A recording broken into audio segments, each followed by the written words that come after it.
Лукашэнкаўскі міністр абароны Хрэнін заявіў, што Беларусь нібыта не будуе абарончых рубяжоў на мяжы з Украінай. Міністр назваў гэтае паведамленне пра ўзвядзенне фартыфікацыяў інфармацыйнай вайной супраць Беларусі. Аднак словы прагучалі ўжо на наступны дзень пасля гучных заяваў Лукашэнкі пра армію і мабілізацыю. Паводле Віктара Хрэніна, умацаваныя раёны ў Беларусі створаныя толькі ўздоўж заходняй і паўночнай межаў, а на паўднёвым кірунку, які мяжуе з Украінай, такіх планаў няма. Міністр падкрэсліў, што рамонт мастоў, дарог і развіццё інфраструктуры Палесся адбываюцца ў межах дзяржаўнай праграмы і не маюць ніякага дачынення да падрыхтоўкі абарончых рубяжоў. Між тым, напярэдадні Александр Лукашенка даручыў адпраўляць у войска тых, хто, паводле яго словаў, не хоча працаваць падчас жніва, а чыноўнікаў саджаць на трактары и комбайны. Все, кто не умеет работать, в армию и на южную границу, в лес. Вот там наши ребята, силы специальных операций, по моему приказу рассредоточены по украинской границе.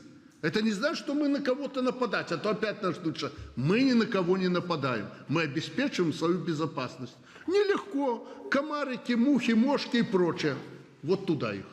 У сваю чаргу Хрэнін заявіў, што не збіраюцца перавыхоўваць накіраваных у войска недысцыплінаваных і нядобрасумленных удзельнікаў уборачнай кампаніі. На перевоспитание мы никого не будем брать. Мы будем брать для того, чтобы совершенствовать боевую выучку наших людей, особенно военнообязанных. До нашага эфіру долучаецца Александр Коваленко, военно-палітычны аглядальнік групы «Інфармацыйны спротив». Добрый вечер, спадар Александр. Добрый вечер. Доброго вечора, вітаю. Мы пачулі заявы Лукашэнкі, яны былі часткова ў такой, ведаеце, камічнай форме, але калі гаварыць сур'ёзна, ці Украіна, ці экспертная супольнасць назірае нейкую актыўнасць на беларуска-украінскай мяжы? Саме по кордону ми зараз можемо спостерігати активність, яка стосується будівництва логістичних об'єктів, логістики, дороги, рокадні дороги, деякі інші прикордонні об'єкти.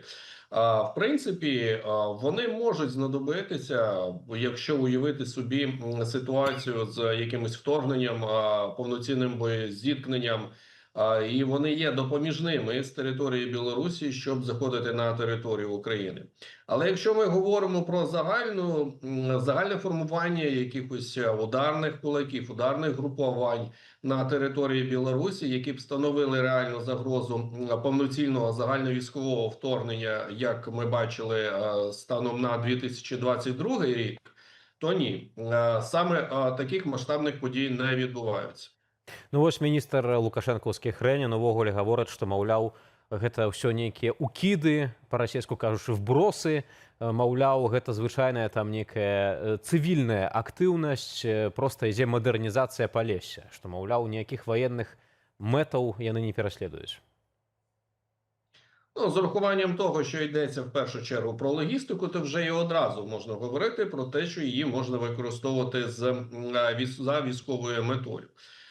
Тому і те, що говорить Хренін, це, як завжди, переважно брехня або маніпуляція. Ми вже звикли від того, що цього міністра надходить переважно маніпулятивна або брехливого характеру інформація. Нічого дивного.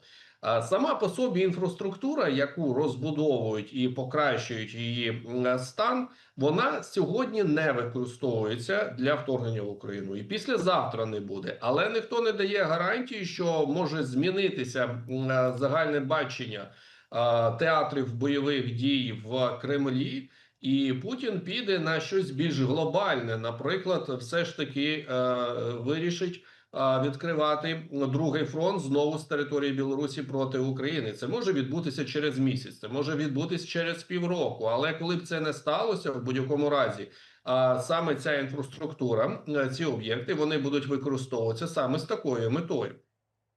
Спадар Александр, ну вось Хрэнін сярод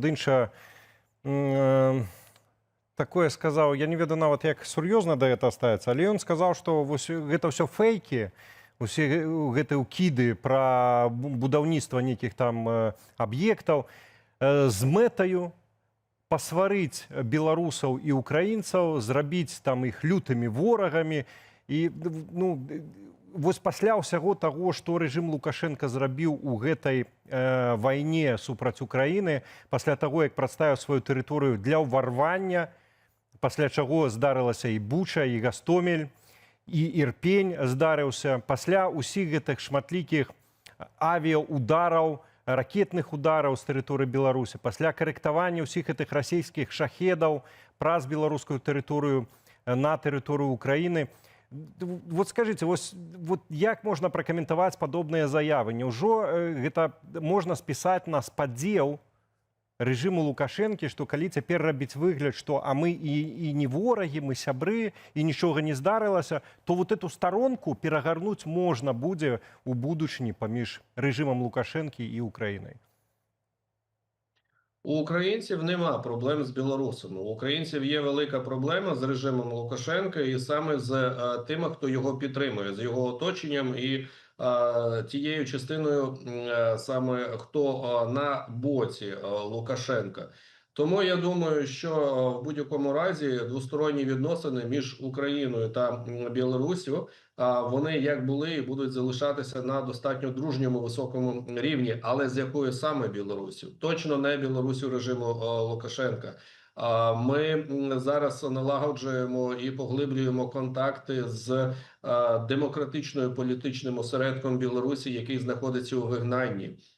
Ці контакти ми мали можливість бачити і безпосередньо запрошують представників білоруської опозиції до Києва як офіційних гостей. І відповідно це демонстрація того, як має намір Україна в подальшому розвивати двосторонні відносини саме з білорусами. Але якщо ми говоримо про режим Лукашенка, ні, йому пробачення не буде ніколи.